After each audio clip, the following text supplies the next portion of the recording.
Story 1. How quickly your life is erased afterwards. Your apartment gets rented by someone else, your partner finds someone new, your friends find someone else to talk to. Eventually, everyone you were close to dies, and then what? Unless you were an architect, a business magnate, or some famous performer who remembers you. It's like you were never here at all. Story 2. Death doesn't scare me. The dying process, aside from just being alive from day to day and managing those issues, and how long it's going to take, scares me. Story 3. The finality of it. After I die, that is it. I will never participate in reality again. And millions, billions, trillions of years will pass. Perhaps even the universe will end, and perhaps a new one will start. For all of eternity, if there is such a thing, I will never again exist. And there is just something odd about that. Story 4. Never existing again. I have panic attacks about this. I do not think they are officially legitimate panic attacks, but I have to physically get up and repeat, no, no, no, no, or stop, stop, stop, stop.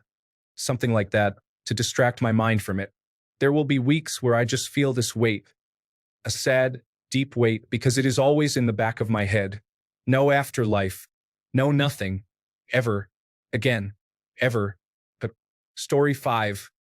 I had a near-death experience at 19. I floated over my body, saw the condition and location of my motorcycle, and went into the light. My lung was collapsed, I had spinal shock from a cord contusion, and an open fracture of my left arm. I died from a combination of blood loss and the collapsed lung causing my heart to lose systolic function.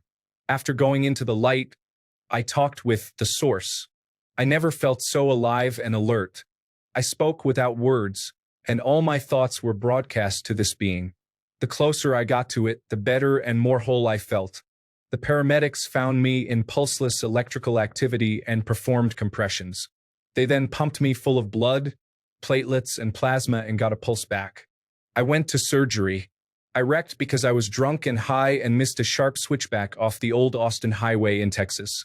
I went down just after midnight, and the paramedics found me around 9 a.m. Since May 1995, I've never drunk alcohol or done drugs again. I was a high school dropout and a drug addict.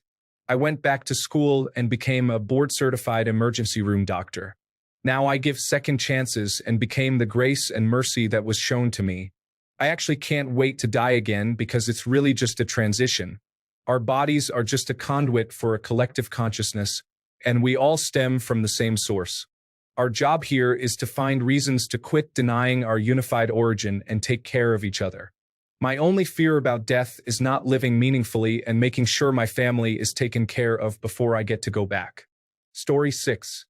Not the dying part. I came to terms with the chances and fears of dying when I was in Afghanistan and I got shot. What scares me now is the fact that I have cancer, and I'm not afraid of dying. However, I am afraid of what it will do to my family and loved ones when they find me that one morning when I do not wake up. Story 7. Mostly that if I still have pets at that time, I want them to be well taken care of.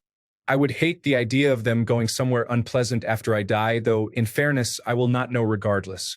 Story 8. Not knowing what happens to the world after I am gone. Not in terms of family or anything like that. I am sure they will be straight. But I mean in terms of everything going on in the most macro way possible. Story 9. The idea of no longer being. What do you mean I just stop being? That I just stop feeling and perceiving and thinking of things? What will I be after that? Story 10. The scariest aspect of death to me is how you are experiencing death by yourself regardless of who is around you in your last moments. No one in the room will feel it coming, but you will. No one will be experiencing the fear and unknown the way you will. They are there next to you and could be holding your hand, and they wouldn't feel any of the same things you would in that moment. They won't know exactly when your time is coming, but you will.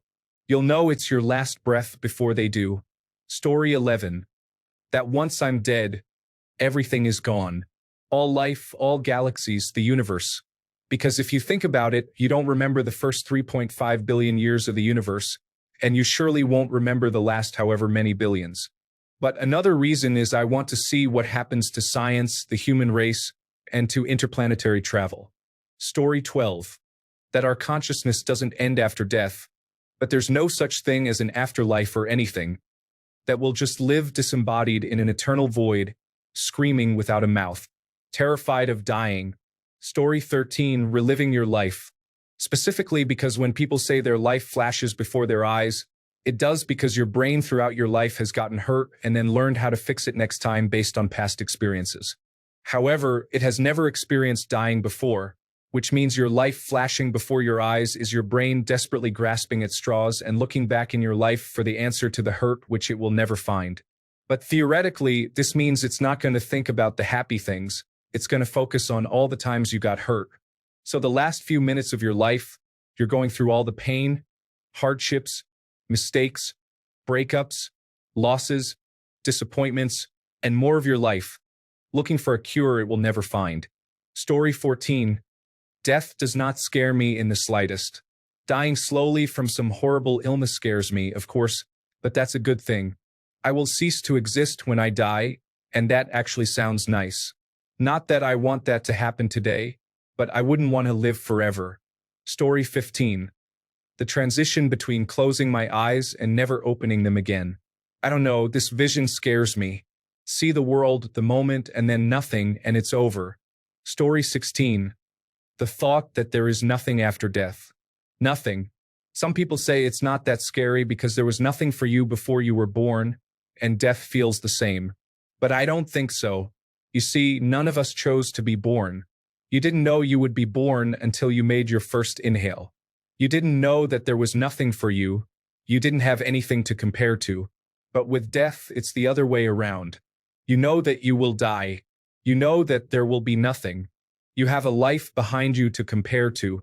You have something you cherish, memories for example, and death will take it all and turn it into nothing. And it's very scary. Sometimes I think that I truly want to believe in an afterlife, in God or something like that. But I was born and raised as a confirmed atheist, and the world around me tells me every day that if God even exists, he clearly is no longer here. Story 17. Nothing. I attempted suicide a while ago and immediately regretted it. Thank God.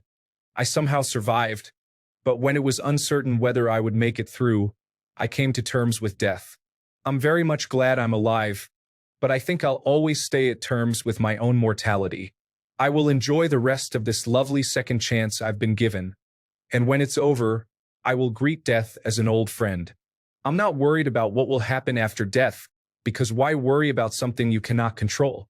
I'll die eventually either way, so rather than spending time being scared of it, I'll just enjoy myself. Life is only special because it ends.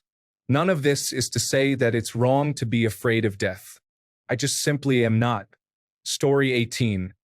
That everything I've done and all the people I've ever met may never have benefited after my death. The idea of life is to pass on or contribute to the future in a positive way that benefits humankind. The concept that nothing I've done matters and I'll just be forgotten and never cared about or talked about makes existing not seem worth it. Animals are bred in captivity and never see the sun and never know compassion or love and just get slaughtered after a while to be put on our plates for consumption.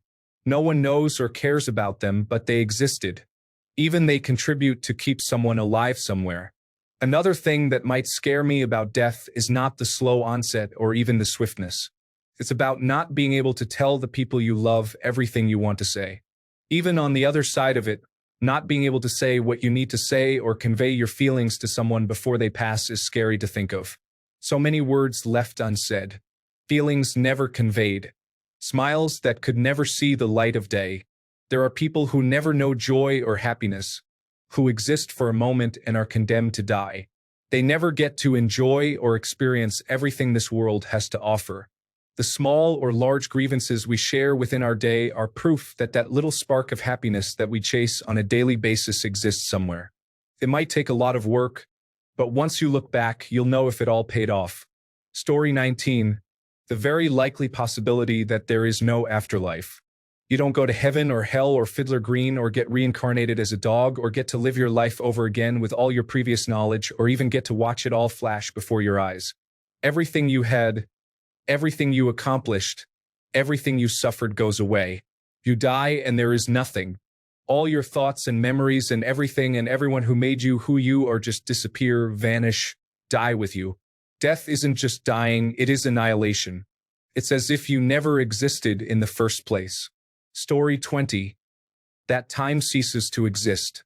We all talk about the end of the universe happening billions and billions of years away or the sun exploding. But once we die, time ceases, and because of that, so does all of reality. It's like taking a nap and waking up with hours having gone by. Only once we die, so does reality, because everything will just happen all at once. Does this make any sense? I sound insane reading it back, but it scares me. Story 21. Only a violent, sudden death. A calm death, where everyone has a chance to make peace with it, including the dying, is very peaceful, like birth in reverse. I have worked with the dying as a certified nursing assistant. Story 22. The uncertainty of it all. Fact is, we don't know what happens after life. Could be nothing, could be something, and worse yet, it could be everything. Death could grant us our sanctuary, or death can just be the full stop end. Not knowing if there are possibilities for an afterlife, and what conditions there may or may not be for them all, is annoying and terrifying. Story 23. What comes after? Is God real? Is karma real? Trillions of years from now, in a space at least 100 universes away from wherever we are at right now, is it possible for the conditions that have made my consciousness to all fit together again and give me another life? Or is this really the one and only chance I will ever get to experience consciousness? Are we truly alone, or are we connected to something bigger than ourselves in an immortal fashion? I think it is pretty likely that we just return to nothing, never to come back, and that is such a wild concept to me. Story 24. I believe in God, so I guess my fear would be to die and find out there is no afterlife. I know if that's the case, I wouldn't feel anything, so there is nothing to be afraid of, but just that thought scares me. That, to me, is weirdly scarier than hell. Story 25. Being dead doesn't scare me. My kidneys have failed, and I've accepted that I'm already dead. Dying badly scares me. Being stuck in a hospital full of tubes and wires. I've told my brother that if I'm ever in that position, to bring me a gun and distract them for 5 minutes. Story 26. Apostasy. After discovering Islam 20 years ago and trying to be one with Jesus now, after legitimately looking into the Bible for the first time as an adult. Story 27. What happens afterwards? Do I cease to exist? Do I get judged by some sort of entity and hope I get admitted into the nicer afterlife? Do I reincarnate? What will I reincarnate as? Story 28. Not knowing what happens after. Sometimes I wish I would let myself believe in religion like I did when I was younger, because back then I had some comfort when it came to death. As I got older, I became agnostic. I feel like anything is possible. I just want there to be something after and that this life wasn't for nothing. I want to remember, and I want to be with my loved ones after. It's scary not knowing. Sometimes I randomly start thinking about it and start spiraling. But then again, none of us walking this earth truly knows what happens after, and the best thing you can do is live your life to the fullest. Story 29. When I was a kid, the concept of not existing was pretty terrifying to me, because I could not understand not existing. Now I sort of do, and I am not particularly afraid of death. I'm sure once I am facing it, though, I will be scared beyond belief. I will not like having to figure out things for everyone I am leaving behind either. As a kid, it felt really outrageous that I would put so much effort into being a real person, a conscious individual, only for it to all be stripped away and ended forever, all that I had done never really meaning anything. Now I am ambivalent, trying to enjoy what I can while I am alive. Story 30. That no one will care. By the way, 14 years old, terminal cancer over here. And that is my biggest fear. I will be forgotten without a thought. In 100 years, I'm going to be on one of those TikTok videos cleaning graves of people's graves that no one remembers, except it's probably going to be a hologram at that point. Laugh out loud. Because no one remembers me. Story 31. I have absolutely no existential fears. I fear the way in which I will come to die.